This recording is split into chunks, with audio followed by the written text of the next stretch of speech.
Ей, Келеш, идвай да точа да правиш мусака. Бабо, нали мусаката, която ще ми покажеш да я готвя, е гръцка? Какво каза? Я пак си помисли. Добре, идвам да готвим славянска мусака.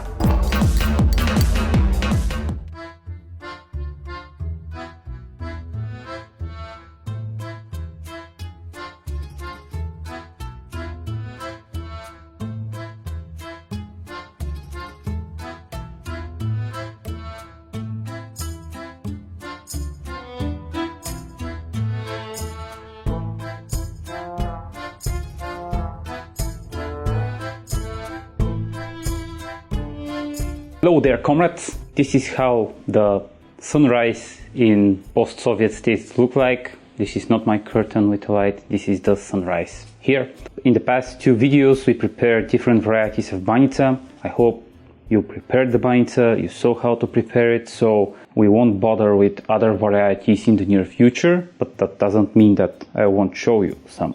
So today we are preparing fluff shepherd's pie, which has nothing to do with shepherd's pie, to be honest. The thing that we're preparing is moussaka, and not only moussaka, we're preparing the moussaka. The Slav moussaka. And why I'm telling that we're preparing the moussaka? Because there are a lot of moussaka varieties. Typically, the moussaka is eggplant or potato-based dish which is prepared in layers, and it has ground meat in it, it has a custard. Well, it's very rich meal and it's very popular here in the Balkans. And not only the Orient, the Arabic countries, Turkey, they have varieties of moussaka too. And the thing is that everywhere the moussaka is different. The best known varieties, of course, the Greek moussaka with milk-based sauce on top with basically a bechamel. Those Greeks, they're trying to take all the credit for everything. There are other varieties, of course, but most of them have fried eggplant in them, meat and some custard. Some varieties have tomato sauce, some are served hot, some are served cold. What I'm trying to say is each country terraformed the moussaka to its own taste. There are Egyptian varieties, Turkish, Lebanese, Greek, etc. The Greek one sucks. The Arabic one is basically a salad with fried eggplant in it, so it's not moussaka. But none of these matter today except the Bulgarian one, and in my opinion the most Slavic one. The way we do the Bulgarian way is with potatoes, and for us and for most of the Slavs they're like goat. No, not because they're yellow, but because they're affordable, they're cheap, they won't cost half of your Slav salary to buy them, and they're tasty. So we love our potatoes here. We put in some vegetables which we can find in the garden, like onions, carrots, peppers. We put some chicken shelled grenades and cow fermented juice in the face of yogurt, and to finish up the animal Kinder Surprise, these eggs, you know, we put in some pork mince, ground pork, whatever you want. For better taste and digestions, we put industrial amounts of summer savory. What is summer savory, you ask? Well, for now it's enough for you to know that it's one of the most used herbs that we cook with in the Balkans. The other thing that you should know is that every Slav has at least 5 bushes of it in their garden. We usually prepare it all the time through all the year, and of course in huge quantities. The quantity should be like at least to feed 1 Slav for a day, as you see in the Blatiful intro. In addition to it, I will show you a quick cabbage salad which goes really well with the moussaka and also helps with digestion a little bit. With that said, let's go to prepare it, so you can learn how to prepare it too and become a Slav chef level 3. How many levels are there, you're asking? Well, I'm not really sure. I asked my grandma the other day and she said that she doesn't know either, but she's on level 1473. So yeah, there are a lot of levels that we should cover. Let's go to see how we prepare the moussaka. We'll start with the products. 2 huge smelly cry apples known as onions, 2 medium-sized sweet red peppers, no, not the band, 2 carrots, all the potatoes, which is around 2 kilograms, 1 kilogram of grated pork. If you're a badass, you get it from your own pick, not like me from the grocery. 140 grams tomato paste, because that is how much you have in the metal container. 4 chicken shell grenades, 400 grams of yogurt, the embodiment of Slav power, 30 to 40 grams of white powder, but pay attention, we Slavs have many white powders of that. This one is called brashno or flour. Don't confuse it with powdered sugar. The nectar of the Slav gods, you already know, is sunflower oil, pepper, a ton of summer savory, sweet red paprika, and salt. After that, you enter secret codes for the Slavic sequence for making moussaka. Start preparing the vegetables. Decapitate all of them. Clean the seeds from the peppers. Peel the carrots with a potato peeler. Spend half of your day peeling potatoes.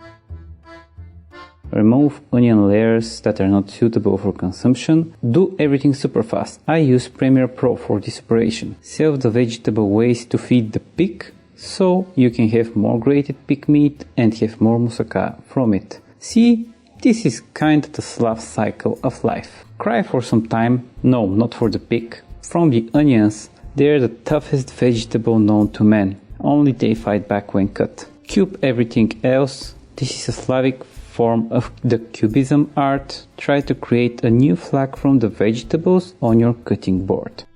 After that, we'll spend the eternity cutting potatoes in cubes for better aesthetics. Try to make the cubes with the same size. This will also help you with the cooking.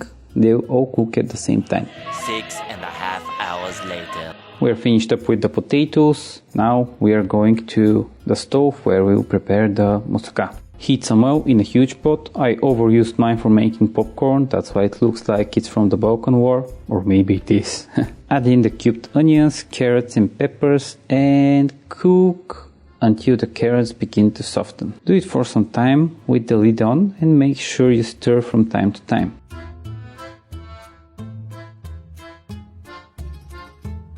When the vegetables are quite ready, add in the pork and start mixing very intensely and mix all the time. The pork should break down and to cook evenly, and it should not become like one huge meatball, which will happen if you do not stir.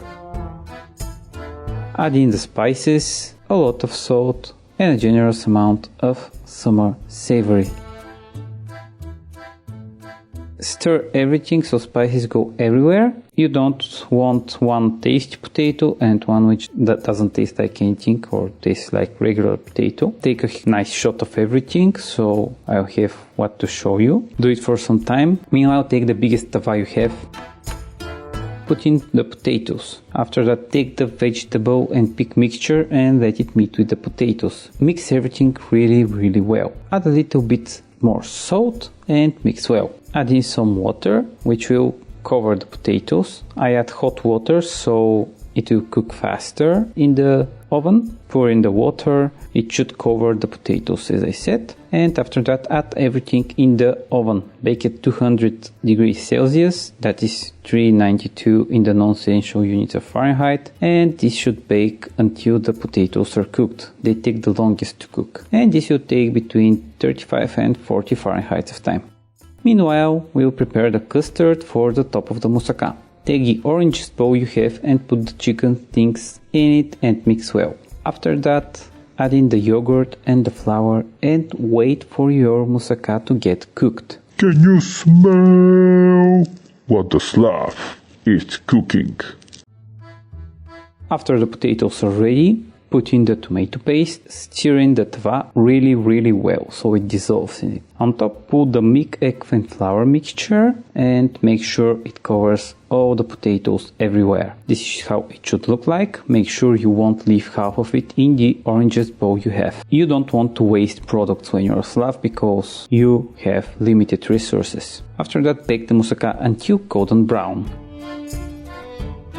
Bonus Slavness. For the bonus round, I'll show you a quick cabbage salad that I like to prepare. It's not so much Slavic, it's more inspired by our Middle Eastern neighbors, but the other time I'll show you the classic Slav cabbage salad, which is quite simple. First, cut thinly 2 types of cabbage. If you have more types, cut more. Salt them and put them in a bowl. Remove cabbage juice to reduce farts. Cut a carrot and apple in sticks and mix everything in a bowl. Prepare the dressing, which is quite simple. 2 tablespoons of sesame tahini, a little bit of lemon, olive oil, garlic powder, pepper to taste, salt to taste, and we should mix everything really well so it becomes a homogeneous dressing. I like the taste of garlic powder, so I put a lot of it, but if you don't like it so much, you can skip it. And yeah, mix everything and add the dressing into the salad. For best results, leave it in the fridge for overnight, but you can eat it right away if you want. Not only a tasty salad, but great for Slav health. If you remember, we invented health as well.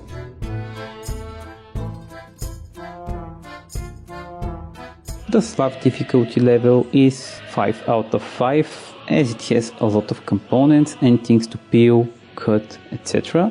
It's not as hard as it's time consuming, but that's why we are preparing 5 kilograms of it, so we won't have to do it every day. And there were a lot of things to follow in the sequence also, so 5 out of 5. Here's the energy you receive from one portion, especially for the ones who are afraid of food. The portion for a big Slav is around half of a kilogram of moussaka. It's just a guess, not as accurate as Slavic railways. So this is the desired look that you should aim for. It should look like a big thick pancake on the top. You can enjoy it with the cabbage salad or with some pickled vegetables or just with some yogurt on the side, which is the most traditional way to eat the moussaka, only with yogurt. I hope you like this Slavic goodness, and if so, make sure to subscribe for more in the future. Slav you next time!